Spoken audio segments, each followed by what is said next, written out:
ভিডিওটোৰ যোগেদি দিব বিচাৰিছোঁ নিযুক্তি সম্পৰ্কে এটা গুৰুত্বপূৰ্ণ আপডেট। অহাকাইলৈ অৰ্থাৎ 12 অক্টোবৰ তাৰিখে ঘোষণা কৰিব স্বাস্থ্য বিভাগৰ অধীনৰ 3698টা পদৰ ফলাফল। আৰু এই গুৰুত্বপূৰ্ণ খবৰটো জনাইছে মুখ্যমন্ত্ৰী ডক্টৰ হিমন্ত বিশ্ব শৰ্মাই। তেখেতে এটা উল্লেখ কৰিছে, চাওক।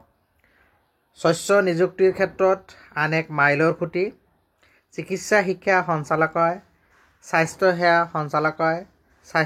সঞ্চালকালয়, পৰিয়াল কল্যাণ আৰু আয়ুষকে ধৰি স্বাস্থ্য বিভাগৰ অধীনৰ 3698টা পদৰ ফলাফল 12 অক্টোবৰ অৰ্থাৎ কাইলৈ ঘোষণা কৰা হ'ব।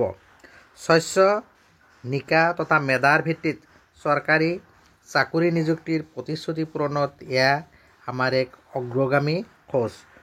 অহাকাইলৈ স্বাস্থ্য বিভাগৰ অনুষ্ঠিত হোৱা 3698টা পদৰ ফলাফল ঘোষণা কৰিব। মই এই ভিডিঅ'টোৰ যোগেদি গুৰুত্বপূৰ্ণ আপডেটটো জনালোঁ।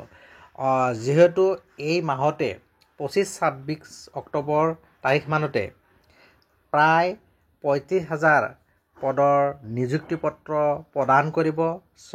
বিভিন্ন বিভাগৰ লগতে স্বাস্থ্য বিভাগৰ পদসমূহৰো কাইলৈ ফাইনেল লিষ্ট প্ৰকাশ পাব। মই ভিডিঅ'টোৰ যোগেদি এই খবৰখিনি জনালোঁ। ধন্যবাদ।